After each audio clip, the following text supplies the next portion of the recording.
MP का दिल कहे जाने वाले शहर इंदौर में पुलिस कमिश्नर सिस्टम लागू होने के 6 महीने पूरे हो चुके हैं। जहां इन 6 महीनों में पुलिस का पावर देखने को मिला, तो वहीं क्राइम कंट्रोल करने में भी पुलिस ने सफलता हासिल की। एमपी न्यूज के साथ एक्सक्लूसिव बातचीत करते हुए इंदौर के पहले पुलिस कमिश्नर हरिनारायण तिवारी मिश्र ने सक्सेस स्टोरी बताते हुए काफी सुधार होने की बात कही। देखिए ये खास बातचीत। मध्य प्रदेश की आर्थिक राजधानी इंदौर में कमिश्नर रूल लागू हुए 6 माह से ऊपर बीत चुके हैं। ऐसे में क्या वाकई में क्राइम कंट्रोल हो पाया है? आज इसी मसले पर बातचीत करने के लिए हमारे साथ मौजूद हैं Indore police commissioner Harinarayan Mishra ji. Sir, क्या वाकई में क्राइम कंट्रोल हो पाया इंदौर में, क्योंकि अब 6 माह बीत चुके हैं कमिश्नर प्रणाली लागू हुए? अगर 6 माह का हम अगर सम्यक अध्ययन करें और वक्त पे सारे परिस्थितियों को पूरे होलिस्टिक तरीके से देखें तो काफ़ी गुणात्मक सुधार हुआ है। जैसे कि जो भी महिला संबंधी मुक्त छेड़छाड़ जैसे शिकायतें हैं उनमें कमी आई है, जिसमें ऑर्गेनाइज क्राइम है उसमें काफ़ी गिरावट आई, उसमें बड़ी कार्रवाइयाँ हुई हैं। और किसी भी शहर के अगर हम आकलन करते हैं पुलिसिंग का तो 3 उसके महत्वपूर्ण पायदान होते हैं। पहला होता है कि वहाँ कानून व्यवस्था की स्थिति कैसी रही। दूसरी स्थिति होती है ऑर्गेनाइज क्राइम, जो बड़े अपराध हैं उनमें क्या स्थिति है। और तीसरा ट्रैफिक यातायात जैसी चीज़ें जो आम व्यक्ति को प्रभावित करती हैं उसमें क्या स्थिति है। अगर हम तीनों का देखें तो हम जानते हैं कि अभी पिछले कुछ पर्व त्योहारों के दौरान कई जिलों में और आसपास के कई जिलों में कानून व्यवस्था एक बड़ी चुनौती रही। उसमें इंदौर में एक बेहतर सुरक्षा तंत्र और बेहतर सूचना तंत्र के माध्यम बल पर पुलिस ने काफ़ी बेहतर काम किया और कानून व्यवस्था बड़ी ही बेहतर स्थिति में रही। इसके साथ साथ अगर हम देखें तो बड़े जो ऑर्गेनाइज क्राइम्स हैं, जैसे कि मुख्य तौर पे चाहे साइबर क्राइम हो, साइबर क्राइम में कई इस तरह के ऑर्गेनाइज गैंग्स पकड़े गए, चाहे ड्रग्स से जुड़े हुए मामले हों, ड्रग्स से जुड़े हुए कई गैंग किए गए। नार्को हेल्पलाइन से काफ़ी तेज़ी से ऐसे मामलों की सूचनाएं मिली और साथ ही साथ जो भी इस तरह के संगठित गिरोह थे, जो माफिया थे, उनके खिलाफ बड़ी कार्रवाइयाँ की गई। तीसरे जो यातायात से जुड़ा मुद्दा है, यातायात से जुड़े मुद्दों में भी अगर आप आम व्यक्ति से भी अगर लेंगे फीडबैक तो एक शहर की यातायात व्यवस्था में बड़ा एक स्पष्ट सुधार परिलक्षित हुआ है। उसमें हालांकि और सुधार की संभावनाएं हैं, लेकिन सुधार बहुत ही स्पष्ट है और उसमें कई मुद्दों पे लोगों ने जम करके पुलिस का साथ दिया है। यहाँ तक कि पुलिस मित्र जैसी योजनाएं शुरू की गई हैं, जिसमें लोगों ने अपने क्षेत्र की यातायात को सुधारने के लिए खुद आगे बढ़ कर के पहल की है। ये कई बार हम जानते हैं कि लोगों के पास कुछ घंटे होते हैं और उसको समाज सेवा में देना चाहते हैं, लेकिन उनके पास उपयुक्त मंच नहीं होता। पुलिस ने उसके माध्यम से यातायात मित्र के नाम से एक रजिस्ट्रेशन शुरू किया, जिसमें लोग अपने आसपास के क्षेत्रों में निकल करके और अपने इलाके में यातायात को बेहतर करने में मदद दे सकते हैं। और जिन्होंने बेहतर काम किया पुलिस ने उन्हें पुरस्कृत भी किया। तो ये मुहिम भी बड़े अवसर पर चली और इसका भी यातायात पर सीधा असर पड़ा।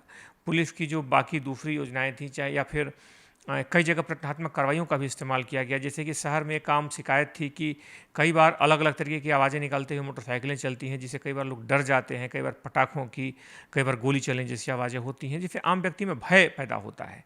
तो उन बिंदुओं पर भी देखते हुए उसके खिलाफ प्रतिहतात्मक कार्रवाई की गई और न सिर्फ चलाने वाले के खिलाफ बल्कि जो बना रहा था उनको, उनके खिलाफ भी कार्रवाई की गई। तो ऐसे अवैध मॉडिफाइड साइलेंसर के विरुद्ध कड़ा लगाम लगाया गया। इसी तरह लोग नंबर प्लेट के कारण कई घटनाएं होती थी और कई बार दुर्घटना होने के बाद उसकी सही पहचान करना मुश्किल हो जाता था। ऐसे में उसको भी एक प्रतिहतात्मक कार्रवाई के तहत बंद किया गया। प्रतिहतात्मक कार्रवाइयों का और भी व्यापक इस्तेमाल हुआ, जैसे कि यहाँ पर पेटा एक्ट, यानी कि जो देह व्यापार से जुड़े अवैध जो मामले थे, उन मामलों में भी यहाँ के जो बड़े जो होटल थे, जो उस तरह से जुड़े हुए जो स्थान था, उनको सीज किया गया। जैसे कि हम जानते हैं कि उनको प्रतिहतात्मक कार्रवाई के तहत पूरी तरीके से सीज किया गया, तो वह भी एक महत्वपूर्ण प्रतिहतात्मक कार्रवाई थी। साथ ही साथ अन्य कार्रवाइयाँ भी बड़े स्तर पर हुई हैं। पिछले सालों से लगभग 1.5 से 2 गुना अलग अलग क्षेत्रों में कार्रवाइयाँ की गई हैं, जिसका सीधा असर पड़ा है। उसी तरह जिला बदर जैसी कार्रवाइयाँ भी यहाँ पे काफ़ी समानांतर जो दूसरे राज्यों के, दूसरे प्रदेशों के इस श्रेणी के जो ज़िले हैं जहाँ पे इसी तरह की व्यवस्था लागू है, उनके मुकाबले बड़ी संख्या में यहाँ पे कार्रवाइयाँ की गई हैं। वो आंकड़े भी हम लोगों ने देखे थे। तो अगर पूर्णतः हम देखें, एक अध्ययन करके और होलिस्टिक तरीके से, तो कानून व्यवस्था बेहतर हुई है, अपराधियों पर पकड़ मजबूत हुई है और साथ ही साथ यातायात व्यवस्था जैसी चुनौतियाँ भी बेहतर हुई हैं।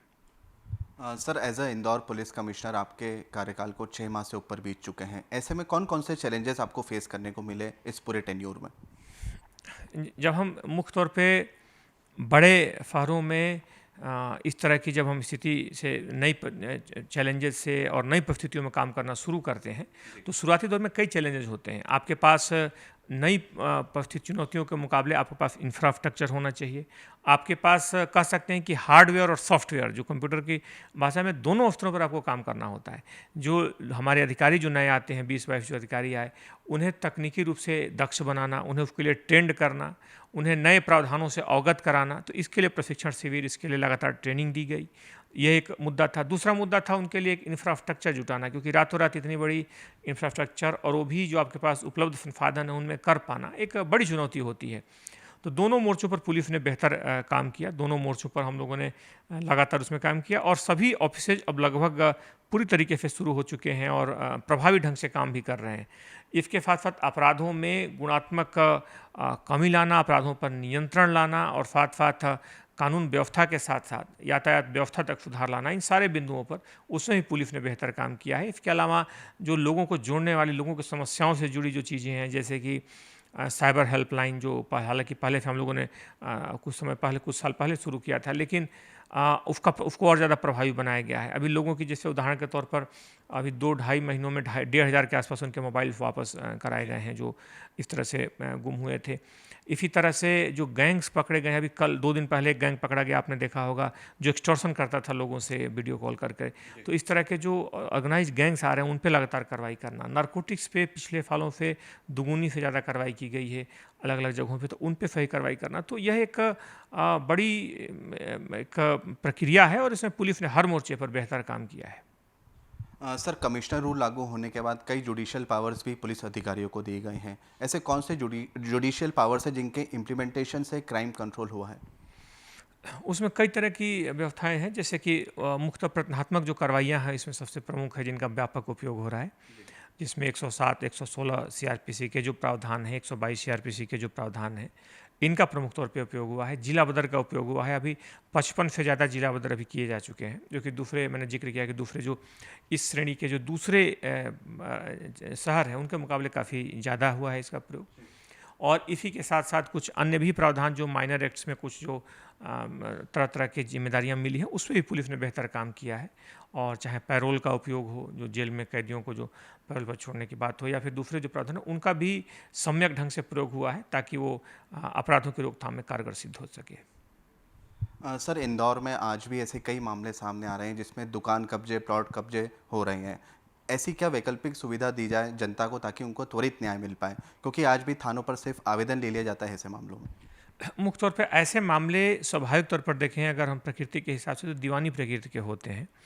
लेकिन कई बार ऐसे मामलों में जब कागज़ों की हेराफेरी होती है या कागज़ों के गलत तरीके से बनाए जाते हैं, तो वो पुलिस के लिए महत्वपूर्ण हो जाते हैं और उन मामलों को देखते हुए पुलिस उसमें कार्रवाई करती है। लेकिन ऐसे मामलों में प्राथमिक तौर पे ज़रूरी होता है, क्योंकि कागज़ों के सही तरीके से डॉक्यूमेंट को देखना और उसका विश्लेषण के बाद ही कार्रवाई करना उचित होता है। वरना कोई भी व्यक्ति कुछ कागज़ों के माध्यम से दूसरे व्यक्ति को एक उलझा सकता है।